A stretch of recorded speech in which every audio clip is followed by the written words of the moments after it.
مولاي صل وسلم دائما أبدا على حبيبك خير الخلق كلهم.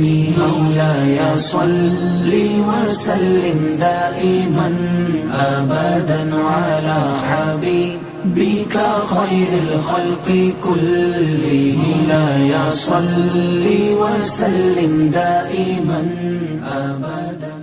یہ بات دنیا کے ہر مذہب میں رہی، یہاں تک دیکھیے ہندو مذہب میں تپسیا کا جو تصور ہے وہ انسان کو گھائل کر دینے والا ہے، انسان کو پریشان کر دینے والا تصور ہے۔ عیسائیت میں جو رہبانیت کا تصور آیا وہ انسان کو انسانیت سے کاٹنے کا تصور ہے کہ انسان انسان ہی نہیں رہتا، وہ صحرائی جانور بن جاتا ہے، وہ جنگلوں کا باشندہ ہو کے رہ جاتا ہے۔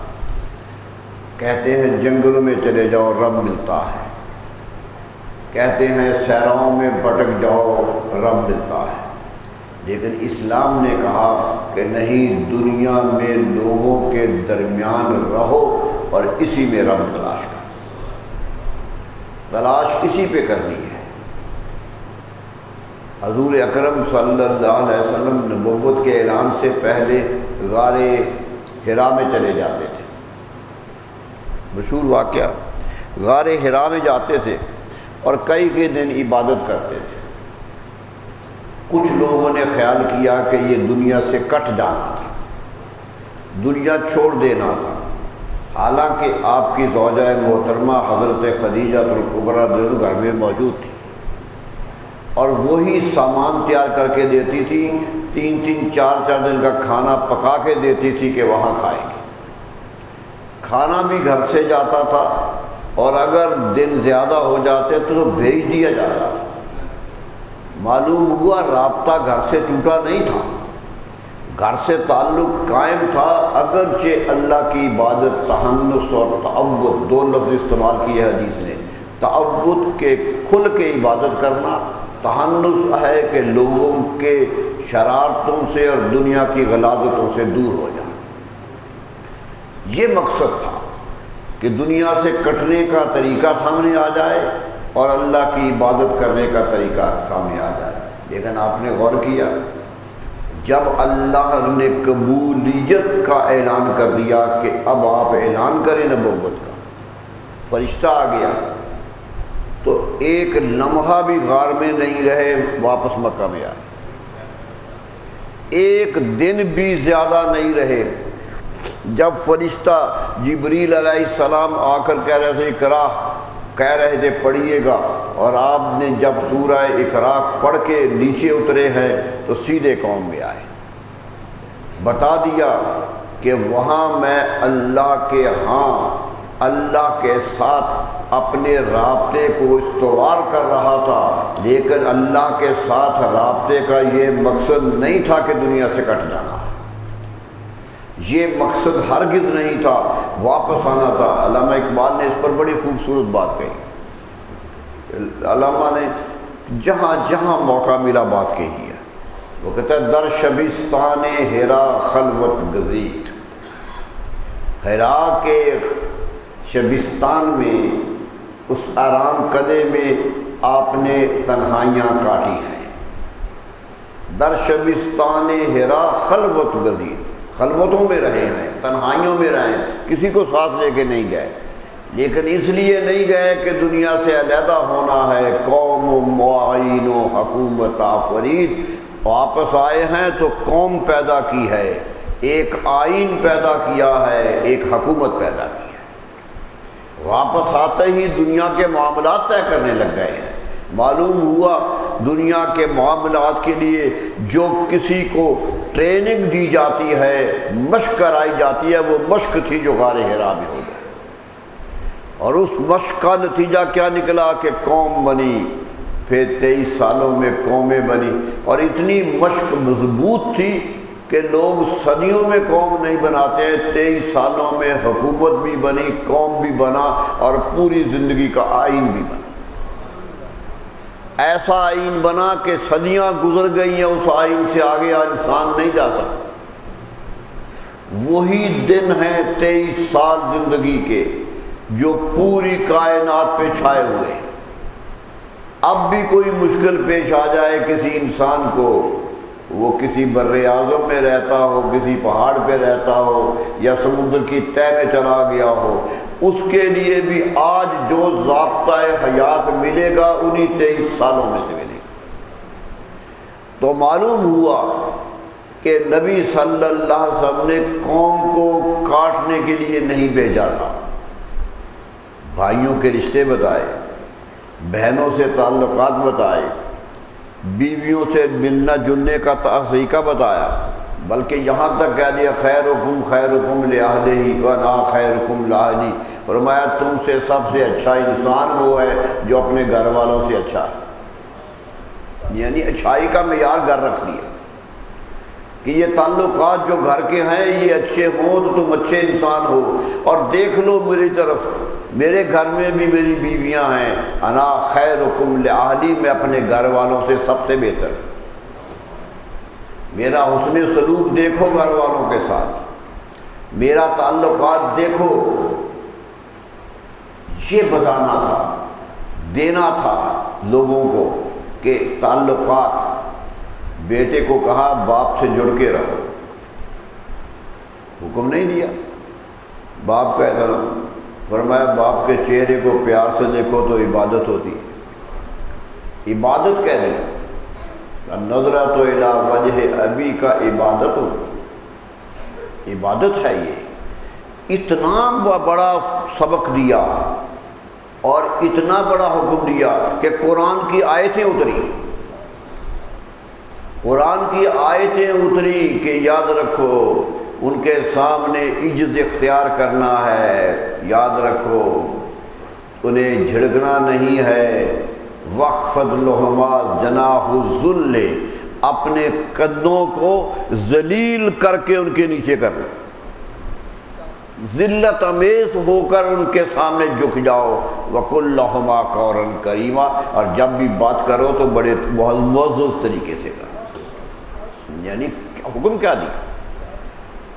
قُلْ لَهُمَا قَوْلًا كَرِيمًا، کہ ان کے ساتھ کریم قول کرو، عزت والا بات کرو، وَلَا تَنْهَرْهُمَا، کبھی جھڑکو نہیں، اختلاف رائے بھی ہو جائے تو جھڑکو نہیں۔ اور قرآن نے کہا کہ اولاد کے لیے ہم نے سب سے بڑا نمونہ حضرت ابراہیم علیہ السلام کو بنایا، ابراہیم علیہ السلام کی مثال دی، فرمایا دیکھ لو چچا تھا جو باپ کی جگہ تھا اس وقت، آزر، وہ بت پرست تھا، بت پوجتا تھا، بت بناتا تھا، بت بیچتا تھا، کاروباری بتوں کا کرتا تھا، اور ان کے گھر میں نبی پیدا ہو گئے جو توحید کا پیغمبر ہے، جو توحید، اختلاف رائے دیکھو، ایک بت بنا کے بیچتا ہے لوگوں کو اور ایک بت توڑنے کے لیے آیا، کتنا بڑا اختلاف ایک گھر میں موجود تھا۔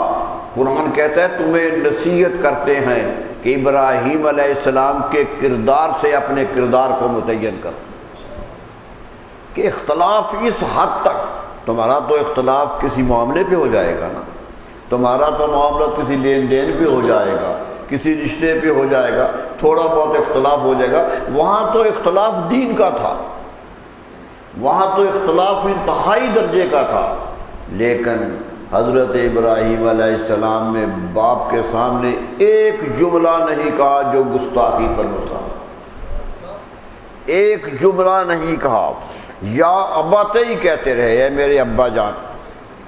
قرآن نے بار بار یہ جملہ دہرایا کہ اے میرے ابا جان یہ بات اچھی نہیں ہے، نہ کیجیے، اور جب دیکھا کہ یہ باز نہیں آ رہے ہیں کفر سے اور مجھے کفر کو توڑنا ہے، تو پھر بھی لڑائی نہیں کی، جھگڑا نہیں کیا، گھر چھوڑ دیا، اور چھوڑ کے تنگ کر کے نہیں گئے، انی کو کہا اے والد گرامی میں جا رہا ہوں، انی ذاہب الی ربی سیہدین، میں اب آپ کے ہاں سے ہو کر اپنے رب کے پاس جا رہا ہوں۔ رب کا حکم ماننے کے لیے جا رہا ہوں، وہی مجھے ہدایت دے گا۔ تو سوچئے کہ کس طرح محبت سے ذکر کر رہے ہیں، کس محبت سے ذکر کر رہے ہیں۔ اور قرآن مجید نے کہا کہ یہاں تک محبت دکھائی کہ ان کی مغفرت کی دعا کر دی۔ صریحاً کفر کرنے والا، شرک کرنے والا، جس کے لیے قرآن کہتا ہے کہ ہم شرک کو بخشیں گے ہی نہیں،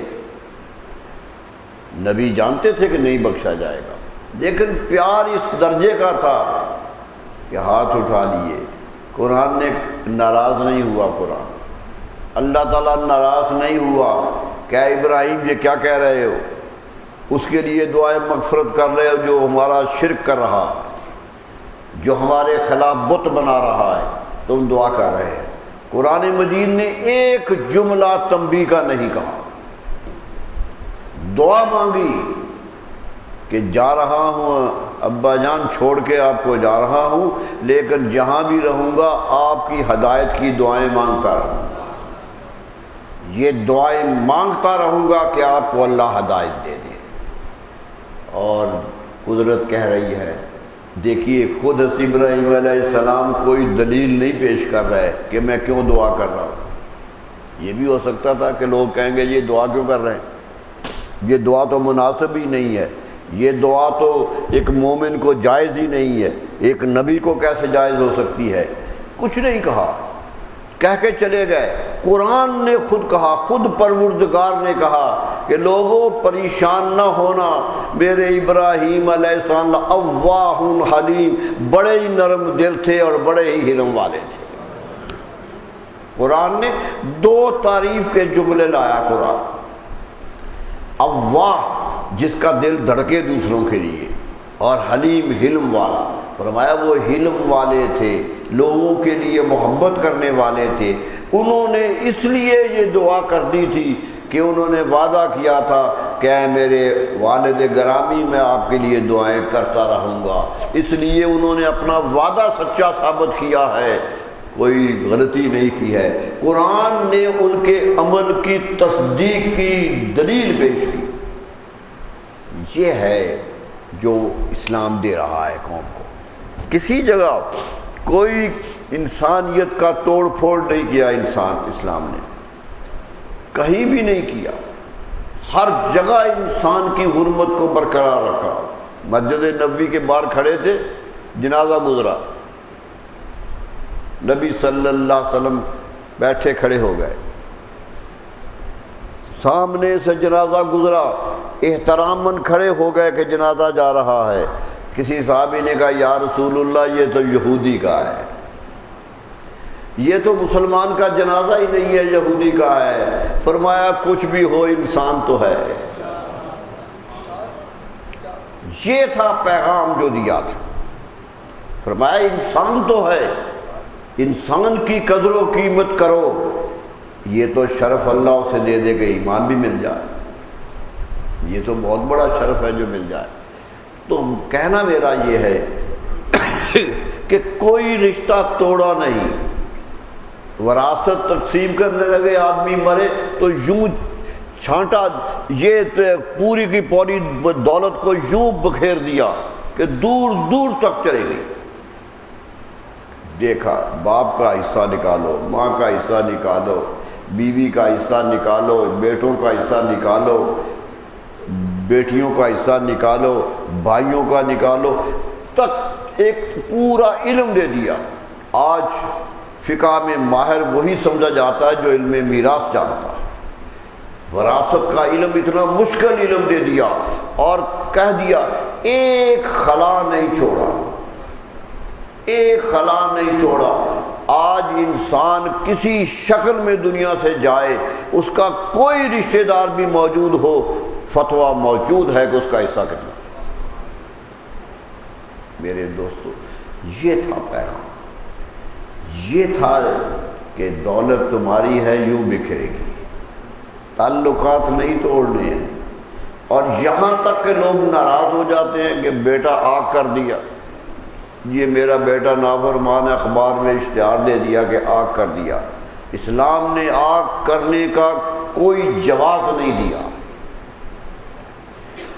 فرمایا جو بیٹا ہم نے تمہارے گھر میں پیدا کیا ہے، ہم نے پیدا کیا ہے، ہم سمجھتے ہیں وہ تمہارا بیٹا ہے، تمہارا حق نہیں ہے کہ اسے بیٹے ہونے سے انکار کرو، وہ پیدا ہم نے کیا، تخلیق ہماری ہے، اس لیے تم انکار نہیں کر سکتے۔ وراثت میں کسی آق بیٹے کا حق بھی نہیں مارا گیا، اس کا بھی حق رکھا گیا۔ کیوں؟ کہ تخلیق اس کی ہے، اسے دینا ہے، پسند و ناپسند نہیں ہے۔ یہاں تک فرما دیا گیا کہ جو انسان اولاد میں سے کسی کو پسند کرتا ہے اور کسی سے نفرت کرتا ہے اور تقسیم میں غلطیاں کرتا ہے، اللہ کے ہاں عذاب کا مستحق ہوگا۔ تمہاری پسند پہ وراثت تقسیم نہیں ہوگی، اللہ تعالیٰ کے حکم کے مطابق ہوگی۔ تو سوچئے کس طرح معاشرے کو جوڑ کے رکھا ہے، کس طرح معاشرے کی ہر چیز کو، بڑے کا احترام فرمایا لیس منا من لم یعکر کبیرنا ویرحم صغیرنا، فرمایا وہ تو میری امت کا آدمی نہیں ہے جو بڑوں کی عزت نہیں کرتا اور چھوٹوں سے پیار نہیں کرتا۔ چھوٹا آئے تو شفقت آنی چاہیے، بڑا آئے تو احترام آنا چاہیے۔ یہ احترام نبی صلی اللہ علیہ وسلم نے خود کہا، مکہ فتح ہوا، حضرت صدیق اکبر نے اپنے گھر گئے، گھر چھوڑ کے مدینہ چلے گئے تھے، 8 سال گھر چھوڑا ہوا، ماں بھی موجود تھی، باپ بھی موجود تھی۔ سوچ لیجئے اسلام کتنی طاقت والا ہے۔ ایمان گھر میں حضرت ابو قحافہ باپ بھی موجود ہے اور ام الخیر ماں بھی موجود ہے، ماں بھی گھر میں ہے اور باپ بھی گھر میں ہے۔ فتح مکہ ہوا تو خوشی ہوئی، سب سے پہلے ان کے پاس گئے، اپنے ماں باپ کے پاس گئے۔ ابا جان نابینا ہو چکے تھے، آنکھیں نہیں تھی، کہا ابا جی کیا ثابت نہیں ہو گیا جو میں نے مانا تھا وہ سچا تھا، جس پر میں ایمان لایا تھا اس کی صداقت ثابت نہیں ہو گئی؟ کہنے کہ بیٹا دیر سے سوچا ہے، ہم نے بات تو سچ کہتا تھا، دیر سے سوچا ہے سچ کہتا تھا۔ کہا اگر سچ کہتا تھا تو آئیے میرے رسول صلی اللہ علیہ وسلم مکہ میں ہیں، آئیے ان کے ہاتھ پر ایمان لائیں۔ لاٹھی ٹیکتا ہوا باپ حضرت صدیق اکبر کی انگلی پکڑ کے حرم میں آیا۔ کتنے خوش قسمت ہوں گے وہ بچے جن کے ماں باپ در رسالت پر یوں آ جائیں۔ آئے، لے کے آئے، رسول اللہ صلی اللہ علیہ وسلم نے دور سے دیکھا کہ ابو قحافہ آ رہے ہیں، حضرت ابو بکر ہاتھ پکڑے لا رہے ہیں، تو جلدی سے کھڑے ہو گئے، آگے بڑھے، حضرت ابو قحافہ کو پکڑ لیا، فرمایا ابو بکر یہ کیا کیا؟ کہا جی کیا؟ فرمایا مجھے کہا ہوتا کہ ابا جان اسلام لانا چاہتے ہیں، میں گھر جا کے کلمہ پڑھا دیتا۔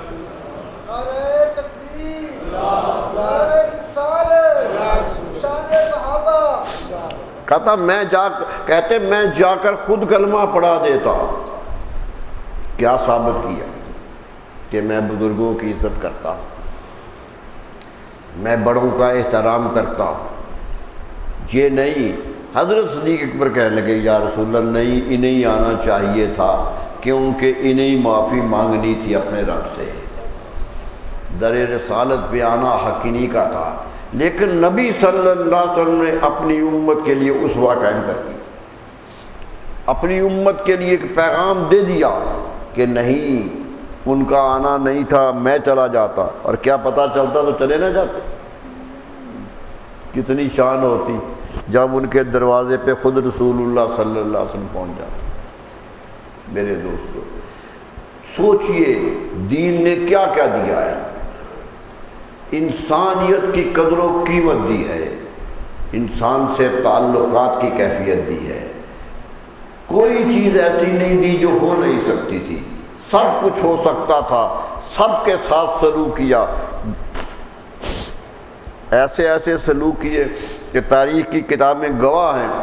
حضرت سعد بن وقاص رضی اللہ تعالیٰ حضور صلی اللہ علیہ وسلم کے رشتے میں ماموں ہیں، حضرت آمنہ کے رشتہ دار ہیں، حضور کے ماموں لگتے ہیں، مدینہ منورہ کے رہنے والے تھے، اسلام قبول کر لیا، جب بھی آتے تھے تو رسول اللہ صلی اللہ علیہ وسلم دوڑ کے ملتے تھے، دوڑ کے ملتے۔ صحابہ کہنے لگے ہم حیران تھے کہ رسول اللہ صلی اللہ علیہ وسلم ایسے تیزی سے جاتے ہیں اور انہیں ملتے ہیں۔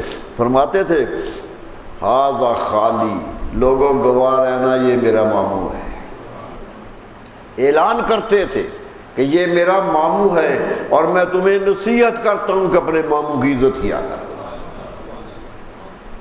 یہ پیغام دیتے تھے۔ معلوم ہوا رشتے کی کوئی قدر نہیں ہے جو اسلام نے ثابت نہیں کیا ہے۔ اسلام نے رشتہ داریوں کی ہر ایک کو اپنا مقام دیا ہے، اور ہر ایک کو فرمایا، یہاں تک حکم دے دیا کہ جاؤ نکلو باہر تو سلام کرو، سب کو سلام کیا کرو، افشوا السلام بینکم، آپس کے اندر سلامتی پھیلایا کرو، جتنا ہو سکے سلام کیا کرو۔ صحابہ کرام سوچنے لگ گئے کہ کون بازار میں جا رہے ہیں، دو آدمی ہیں، ادھر سے ایک آ رہا ہے ادھر سے آ رہا ہے، کون سلام کرے پہلے؟ فرمایا سلام کرنے والے کو زیادہ مرتبہ ملتا ہے، جواب دینے والے کو بھی ثواب ملتا ہے لیکن سلام کرنے والے کو زیادہ ملتا ہے۔ ترغیب دے دی سلام کی کہ سلام کیا کرو۔ پوچھ لیا صحابہ کرام نے ڈرتے ڈرتے حضور کون کس کو کرے؟ فرمایا چھوٹا بڑے کو کرے۔ کٹھے ہو گئے ہو، ایک چھوٹا ہے ایک بڑا ہے، تو چھوٹے کا حق ہے وہ بڑھ کے بڑے کو سلام کرے۔ فرمایا سوار آ رہا ہے ایک پیدل آ رہا ہے، سوار کا حق ہے کہ پیدل کو سلام کرے۔ کیوں؟ کہ اسے غرور نہ آ جائے کہ میں سوار ہوں، انتظار نہ کرتا رہے کہ میری عظمت کو یہ محسوس کرے اور آگے بڑھ کے سلام کرے۔ خود سلام کرو۔ نبی صلی اللہ علیہ وسلم صحابہ کرام بیٹھے ہوتے تھے تو آتے تھے تو خود سلام کرتے تھے۔ میرے دوستو، کون کون سا زندگی کا حصہ ہے جو اسلام نے واضح نہیں کر دیا؟ کیا کیا کر دیا؟ فرائض دیے کہ یہ کام تمہیں کرنے ہیں، یہ اللہ کے حقوق ہیں، یہ مخلوق کے حقوق ہیں، اور کبھی نہیں کہا کہ صرف اللہ کے حقوق ادا کرو اور پبلک کے حقوق ادا کرو یا نہ کرو۔ حکم دیا کہ اللہ کے حقوق بھی ادا کرو اور لوگوں کے حقوق بھی ادا کرو، یہاں تک فرما دیا۔ سوچئے کس طرح کی بات کہہ دی۔ فرمایا اللہ کے حقوق میں غلطی ہو جائے تو اللہ میرا رحیم و کریم ہے، معاف بھی کر دیتا ہے، لیکن بندے کے حقوق میرا پروردگار بھی معاف نہیں کرتا۔ فرمایا پروردگار بھی معاف نہیں کرتا، جب تک بندے کے حقوق ہیں معاف نہیں کرتا۔ بندے کا حق بندے کو ہی ادا کرنا۔ ایک صحابی کا انتقال ہو گیا، صحابی تھے، مدینہ منورہ کے رہنے والے۔ صحابہ نے کہا حضور فلاں فوت ہو گیا ہے، جنازہ ہے اس کا۔ فرمایا میں نے سنا اس کی ماں ہے۔ لوگوں نے کہا جی ماں ہے۔ فرمایا اسے بلاؤ، وہ بیٹے کے لیے شفقت کا ہاتھ رکھے، ہم جنازہ پڑھ دیں گے۔ صحابہ نے کہا جی وہ تو نہیں آئے گی، وہ تو ناراض تھی اس سے، اس قدر ناراض ہے کہ وہ تو اس کا چہرہ دیکھنا نہیں چاہتی۔ کتنی بدقسمت اولاد ہوتی ہے جب والدین کو اتنا تنگ کر دے کہ وہ چہرہ دیکھنا چاہے۔ حضور صلی اللہ علیہ وسلم فرمایا جب تک ماں معاف نہیں کرے گی میں اللہ کا رسول جنازہ نہیں پڑھوں گا۔ جنازہ پڑھنے سے انکار کیا۔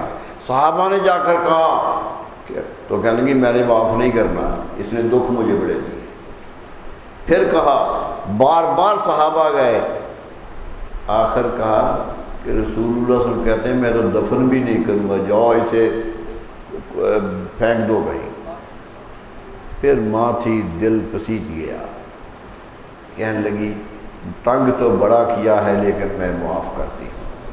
پھر نبی صلی اللہ علیہ وسلم جنازے کے لیے آئے، بتا دیا کہ لوگوں بندوں کے حقوق کتنے ہیں اور تمہارے ماں کے حقوق کتنے ہیں، تمہارے باپ کے حقوق کتنے ہیں۔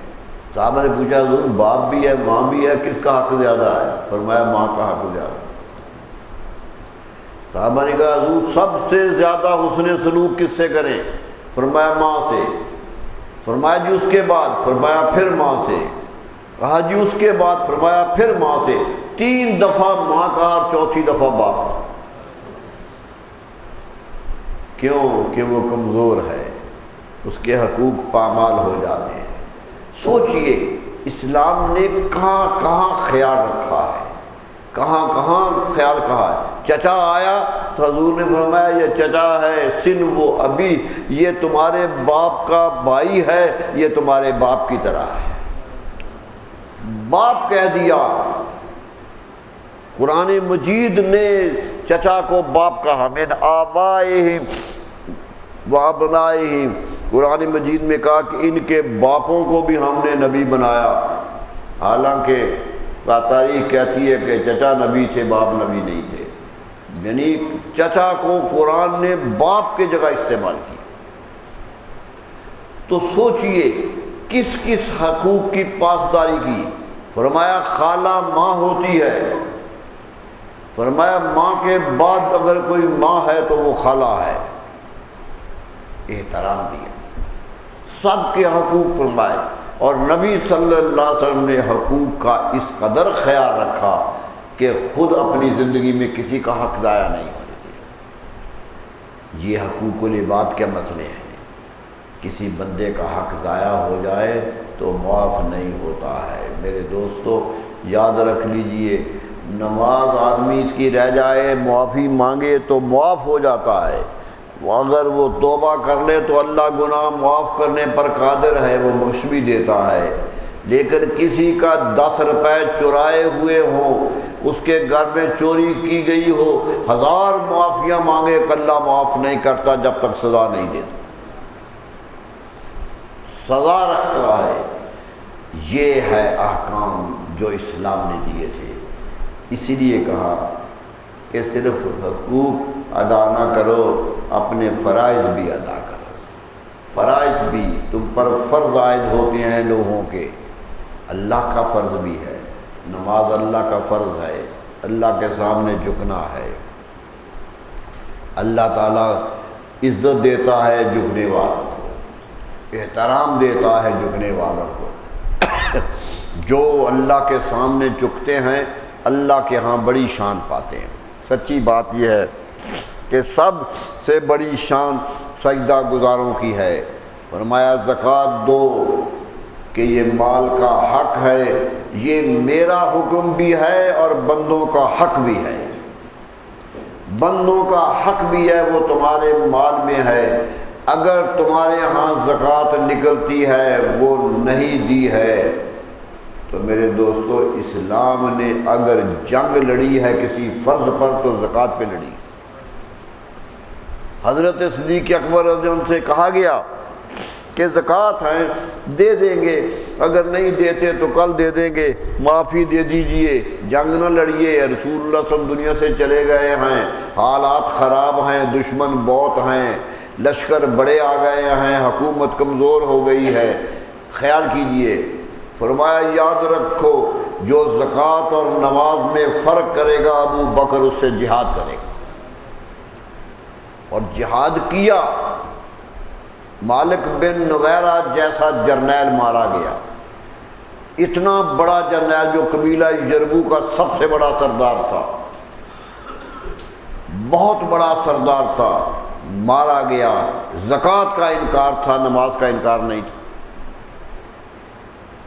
جب حضرت خالد بن ولید فرماتے ہیں جب میں اس کے لشکر لے کے اس کے ہاتھے میں گیا جہاں وہ قلعہ بنا کے رہتا تھا، جب میں گیا تو میں نے حیرت کی بات دیکھی کہ اندر سے اذان کی آواز آ رہی تھی، آواز آ رہی تھی اذان کی، یعنی نمازیں پڑھی جا رہی ہیں لیکن پھر بھی جہاد ہو رہا۔ کس کا؟ حضرت فاروق اعظم رضی اللہ تعالیٰ نے کہا اے میرے امیر المومنین ابو بکر صدیق رضی اللہ عنہ، کچھ رعایت کر لیجیے، کچھ تھوڑا سا معاف کر دیے۔ دیکھے فرمایا ابو بکر عمر یہ بات نہیں ہو سکتی، ایک رسی اگر یہ رسول اللہ کے زمانے میں زکوٰۃ کی دیتے تھے، نکیل کی رسی دیتے تھے، تو ابو بکر وہ بھی دے گا، معاف نہیں کرے گا۔ اتنا سخت حکم دیا، جہاد کا حکم دیا۔ جس طرح کافروں کے ساتھ جہاد تھا، زکوٰۃ نہ دینے والوں کے خلاف جہاد ہوا۔ مالک بن نویرہ بڑا خوبصورت جوان، طاقت والا، عرب کی تاریخ میں اس کا بڑا نام ہے، بڑی عزت ہے، بڑا احترام ہے، قبیلے کا سردار تھا، کہتے ویسے بھی بہت خوبصورت تھا۔ میدان میں مارا گیا حضرت خالد بن ولید کے زمانے کے ہاتھ، قتل ہو گیا۔ اس کا حقیقی بھائی متمم بن نویرہ مسلمان تھا، مدینہ منورہ رہتا تھا۔ کہتے ہیں وہ بہت خوبصورت تھا، یہ اتنا خوبصورت نہیں تھا، وہ قد و قامت والا تھا، یہ اتنے قد و قامت والا بھی نہیں تھا، چھوٹا بھائی تھا، بڑا بھائی سردار تھا قبیلے کا۔ ایک دفعہ حضرت فاروق اعظم رضی اللہ تعالیٰ نے حضرت متمم بن نویرہ سے کہا کہ اے متمم، تو نے اپنے بھائی کے بڑے مرثیے لکھے ہیں۔ مالک جب قتل ہو گیا تو بھائی نے بڑا واویلا کیا، بہت رویا اپنے بھائی کے بارے کہ وہ مارا گیا، چلا گیا۔ حکم پوچھا کہ تم اتنے روتے ہو، اتنے، اسی جنگ میں، انہی جنگوں میں میرا بڑا بھائی زید بھی شہید ہوا تھا۔ حضرت عمر رضی اللہ عنہ کہتے ہیں میرا بڑا بھائی شہید ہوا تھا، زید بن خطاب جرنیل تھا، شہید ہو گیا تھا، میں تو اس کے لیے اتنا نہیں روتا، تم کیوں روتے ہو؟ حضرت فاروق نے سوال کیا، متمم رو پڑا، کہنے لگا اے امیر المومنین، اگر میرا بھائی بھی آپ کے بھائی کی طرح شہادت پا گیا ہوتا تو میں کبھی نہ روتا، میں کبھی نہ روتا۔ روتا اس لیے ہوں کہ وہ دین چھوڑ کے گیا ہے۔ پریشانی مجھے یہ کتنا پیارا بھائی تھا، ایک ضد پہ آ گیا کہ زکوٰۃ نہیں دینی ہے، حکومت کو نہیں دینی ہے، دربار خلافت میں نہیں بھیجنی ہے، قتل کر دیا گیا، اور اتنا رسوا ہو گیا، بھائی رو رہا تھا۔ یہ بات اس لیے اس روایت سے تصدیق ہو گئی کہ بھائی بھی سمجھتا تھا کہ میرا بھائی حق پہ نہیں گیا، وہ بھی سمجھ رہا تھا کہ حق پہ نہیں تھا، ورنہ وہ کہتا کہ وہ بھی شہید ہو گیا ہے۔ تو میرے دوستو حکم دیا، کیوں دیا؟ کہ حق ہے لوگوں کا۔ قرآن نے یہ نہیں کہا کہ زکوٰۃ دے کر احسان جتاتے رہو کہ ہم نے زکوٰۃ دی ہے، تصویریں کھنچواتے رہو، لوگوں سے کہا، فرمایا لا تبطلوا صدقاتکم بالمن والعذا، احسان جتا کر اور لوگوں کو دردناک جملے کہہ کر تنگ کر کر کے اپنے زکوٰۃ اور صدقات کو ضائع نہ کرو، صدقہ ضائع ہو جاتا۔ یہ تو ہے، فرمایا دائیں ہاتھ سے دو تو بائیں کو بھی خبر نہ ہو، اس طرح دو، کیوں کہ وہ اس کا حق تھا۔ فی اموالہم حق للسائل والمحروم، فرمایا مومنوں کے مالوں میں سائل کا حق ہے، محروم کا حق ہے، حق ادا کرو، دو انہیں زکوٰۃ۔ میرے دوستو میں نے پچھلی دفعہ کہا تھا زکوٰۃ کا مہینہ ہے، اپنے مالوں کو پاک کرو، اپنے مالوں کو زکوٰۃ دے کے پاک کرو۔ دیتے تھے صحابہ کرام، زکوٰۃ دیتے تھے، لا کے رسول اللہ صلی اللہ علیہ وسلم کے سامنے ڈھیر کر دیتے تھے کہ حضور یہ زکوٰۃ ہے ہماری۔ حساب فقہا کہتے ہیں کہ ایک دن مقرر کرو جب حساب کرو، اس دن سارا مال و دولت سامنے رکھ کے حساب کرو، پھر اس زکوٰۃ کو سال بھر دیتے رہو، پھر جب موقع ملے دیتے رہو۔ حساب ایک دن کر لو کہ اس دن تمہارے پاس کتنی دولت ہے، کیا نصاب کیا ہے، اس کے بارے میں تو بہت تفصیلات ہیں، میرے دوستو اسلام نے کہیں کسی کو محروم نہیں رہنے دی۔ سونا چاندی پہ زکوٰۃ ہے، عربی پیمانے ہیں جو ہمارے پیمانوں کے مطابق 52.5 تولے چاندی ہو تو زکوٰۃ ہے، 7.5 تولے سونا ہو تو زکوٰۃ ہے۔ لیکن یہ بات یاد رکھیے، اگر دونوں ہیں تو پھر ایک کی طرف رجوع کرنا ہوگا اور وہ چاندی ہے۔ اگر 2 تولے سونا بھی ہے اور 2 تولے چاندی بھی ہے تو سونے کی اور چاندی کی قیمت لگا کے دیکھو کہ 52.5 تولے چاندی کی قیمت بنتی ہے یا نہیں بنتی۔ اگر بنتی ہے تو 2، کیوں کہ یہ دونوں اکٹھے ہو گئے ہیں۔ آج حکم یہی ہے کہ لوگوں کو زکوٰۃ دینی ہے، بہانے نہیں کرنے ہیں۔ یہ بھی ہم نے تاریخوں میں پڑھا کہ جی سارا چاندی بیوی کو دے دی، سارا زیورات سونا اپنے پاس رکھ لیا کہ نہ مجھے زکوٰۃ نہ تجھے زکوٰۃ۔ میرے دوستو یہ بہانے ہیں، قدرت جانتی ہے کہ یہ بات کیا ہے، پروردگار جانتا ہے۔ جو دیتا ہے وہ زکوٰۃ مانگتا ہے، سوچو اگر وہ دینا ہی بند کر دے تو کیا ہو؟ اگر وہ دیتا ہے، وہ تو کہتا ہے اتنا پیسہ ہو تو مجھے دو، اور دو بھی 40واں حصہ، 40واں حصہ دو، 39 تمہارے ہیں، پاک صاف ہے، استعمال کرو۔ لیکن نہ دو گے تو میرے دوستو پروردگار کی غیرت کو نہ للکارو کہ کہیں وہ 40 کے 40 ہی نہ چھین۔ یہ ہوتا ہے، یہی زندگی کا حصہ ہے۔ تکبر اور غرور انسان کو تباہ کر دیتا ہے۔ خمار آتا ہے دولت کا کہ دولت ہے۔ میرے دوستو یاد رکھو، دولت خمار کی چیز نہیں ہے، یہ استعمال کی چیز ہے۔ خمار اگر کچھ آتا ہے تو تقویٰ پر آنا چاہیے، پرہیزگاری پہ آنا چاہیے۔ یہ ہیں جو انسان کی قدر و قیمت ہے، جن کا وزن ہے اللہ کے ہاں، ان کا نہیں ہے۔ تو زکوٰۃ ہے، روزے آ رہے ہیں، اب اللہ کا فرض ایک اور آ رہا ہے، رمضان کے روزے آ رہے ہیں۔ قدرت کہہ رہی ہے اتنا کھانے کو دیا، سارا سال کھاتے رہے ہو، اے میرے خاطر چند لمحے کھانا چھوڑ دو، پینا چھوڑ دو، خواہشات چھوڑ دو، آؤ میری طرف کہ دیکھو کہ میں کھاتا پیتا نہیں ہوں، میں چند لمحے تمہیں الہی صفات میں دیکھنا چاہتا ہوں، صبغت اللہ میں دیکھنا چاہتا ہوں کہ اللہ کا رنگ تم پر چڑھے کہ پروردگار تو نہیں کھاتا ہے تو میں بھی چند لمحے کے لیے تیری رضا کے لیے چھوڑ رہا ہوں۔ کتنا پسند ہے۔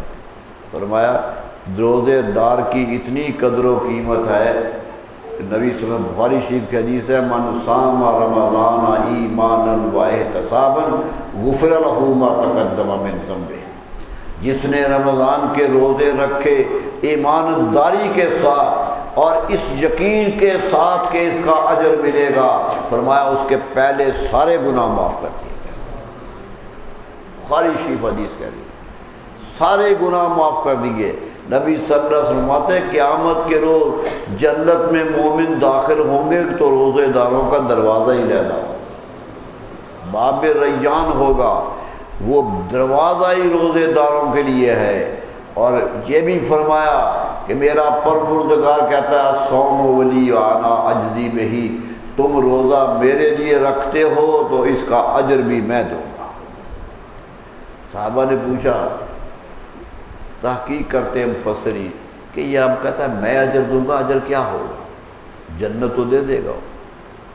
فرمایا نہیں، فرمایا میں اس کا اجر ہوں، میں اس کا اجر ہوں کہ میں قیامت کے روز روزے داروں کو اپنی زیارت کروا دوں گا، جو کسی کو نہیں ہوگی زیارت، اس لیے کروا دوں گا کہ تم نے بغیر دیکھے میرے حکم پر عمل کیا، بغیر دیکھے میرے حکم پر عمل کیا ہے، اور ایسی تنہائیوں میں میرا حکم مانا ہے جہاں کوئی تمہیں دیکھ بھی نہیں رہا تھا، تم نے تو مجھ پر اعتماد کی حد کر دی ہے۔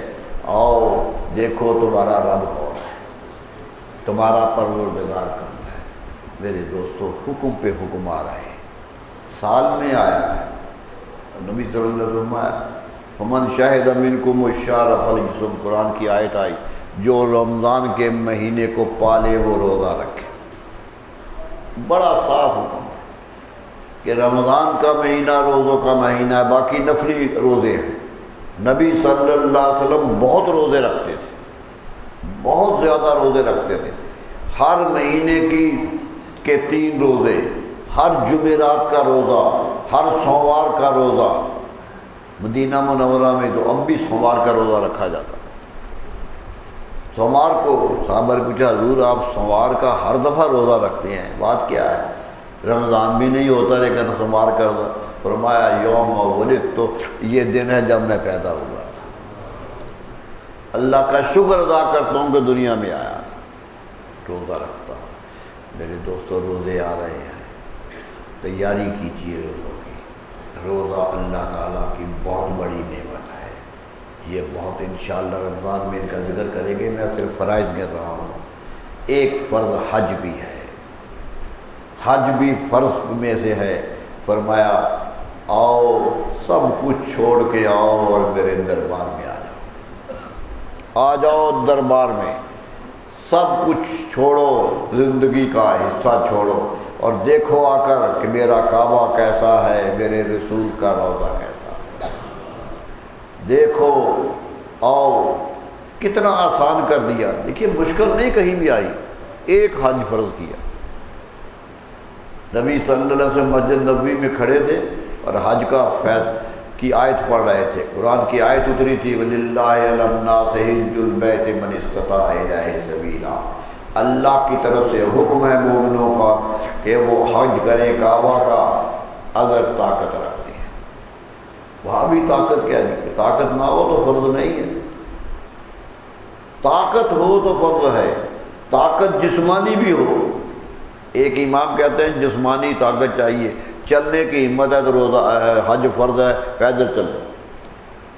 امام مالک کا فتویٰ یہ۔ امام شافعی کہتے ہیں نہیں، طاقت مالی ہے، پیسے ہو خواہ بیماری کیوں نہ ہو، 4 پائی اٹھا کے بھی کوئی لے جا سکے تو چلے جاؤ، حج کرو۔ ہمارے امام ابو حنیفہ علیہ فرماتے ہیں نہیں، دونوں طاقتیں چاہیے، صحت بھی چاہیے اور دولت بھی چاہیے، تب حج فرض ہوتا ہے۔ حج کرو، جو نہ کر سکے وہ کسی کو کروائے اگر اس پہ فرض ہو گیا ہے۔ کیونکہ نبی صلی اللہ علیہ وسلم حج کو جا رہے تھے تو ایک صحابی آئے کہ یا رسول اللہ میری ماں بہت بیمار ہے، بہت بیمار ہے، وہ حج پہ نہیں آ سکتی، لیکن حج فرض ہے کہ دولت ہے اس کے پاس، تو کیا کرے؟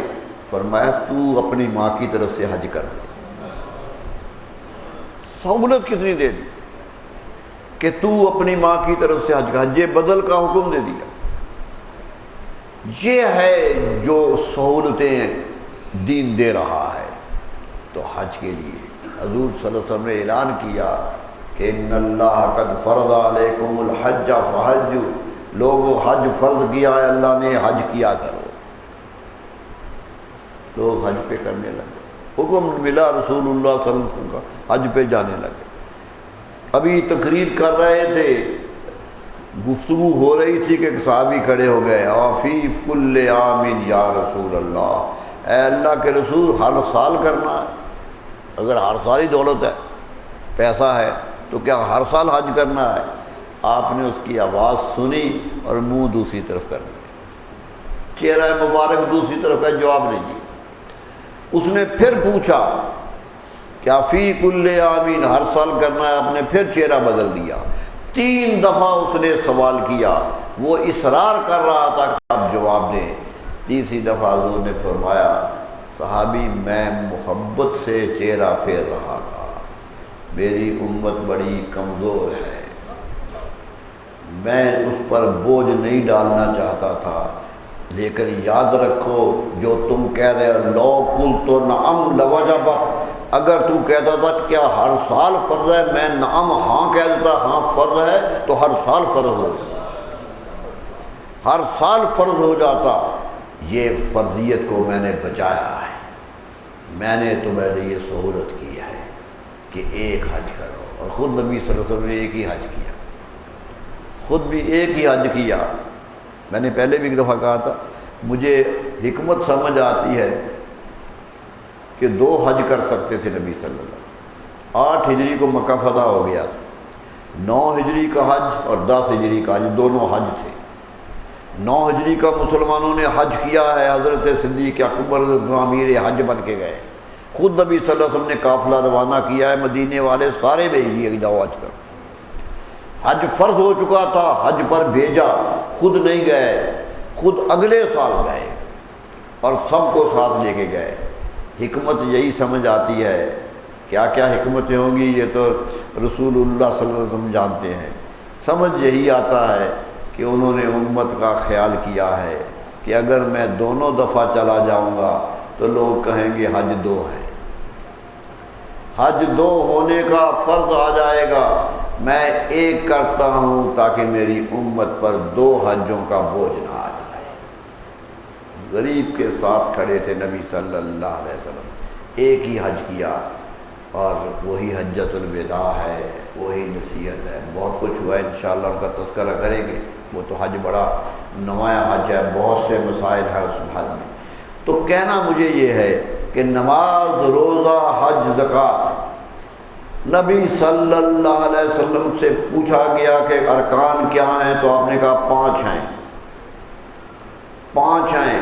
پہلی شہادت دو کہ اللہ ایک ہے اور محمد صلی اللہ علیہ وسلم اللہ کے رسول ہیں۔ یہ عقیدہ بھی ہے، یہ عمل بھی ہے۔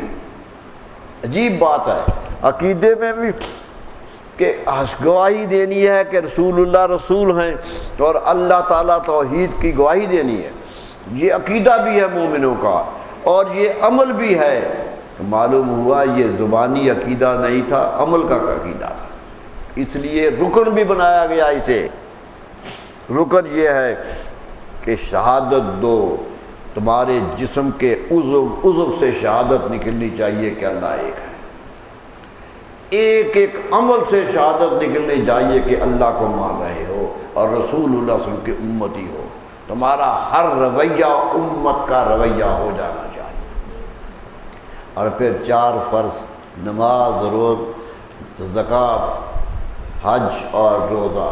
ایک حدیث میں روزے کا 3 نمبر پہ روزہ کہا، پھر حج کہا، اور ایک حدیث میں حج پہلے کہا، روزہ بعد میں کہا۔ وصوم و رمضان، رمضان کا روزہ، اور روزہ کہتے ہوئے رمضان کی قید لگائی کہ رمضان کا روزہ، یہ بھی واضح کر دیا۔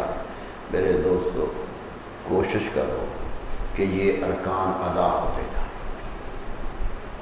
ادا ہونے لگ جائیں۔ اگر یہ ادا نہیں ہوں گے تو اللہ تعالیٰ محاسبہ کرے گا کہ تو میرا بندہ ہو کر میرا حکم ہی نہیں مانتا۔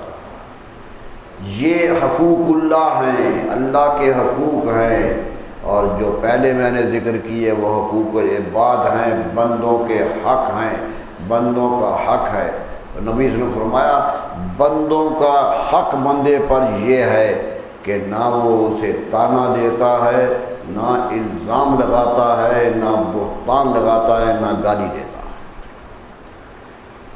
یہ بندے کا حق ہے کہ اس کا عزت و احترام برقرار رہے، گناہ گار سے گناہ گار کی بھی عزت برقرار رہے، یہ بندوں کا حق ہے اور اس حق کی پاسداری کرنی چاہیے۔ بندے کا حق ہے کہ اللہ نے اسے پیدا کیا ہے، جب تک وہ نہ مارے کوئی اس کی زندگی کے درپے نہ ہو جائے۔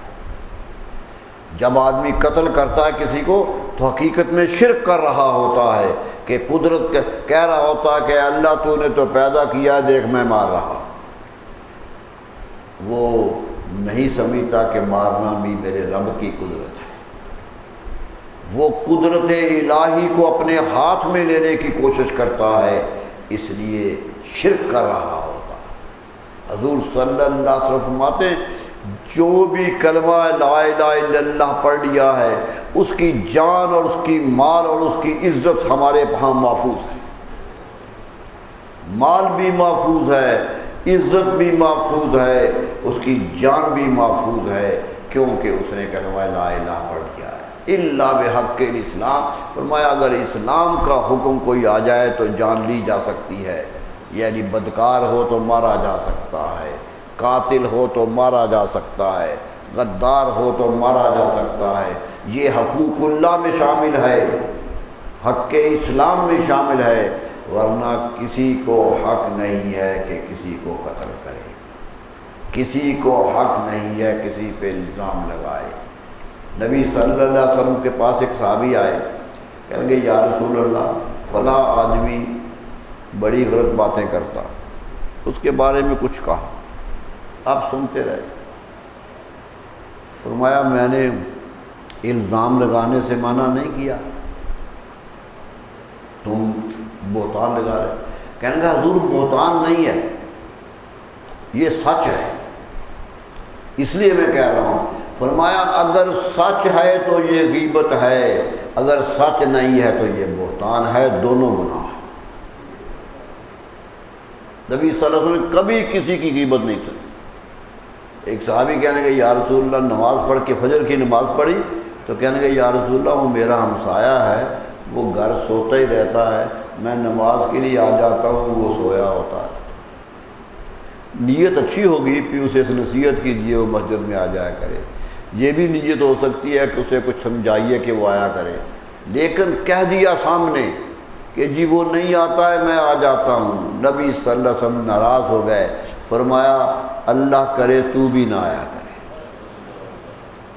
بہتر ہوتا تو بھی نہ آتا کہ تجھے اپنے بھائی کی غیبت کرنے کا موقع نہ ملتا۔ یہ تھا احترام جو انسان کو دیا ہے۔ میرے دوستو دعا کیجئے ہماری زبان سے ہمارے ہاتھ سے لوگ محفوظ رہیں۔ ایک حدیث سنا کے آپ کو بات کو ختم کرتے ہیں۔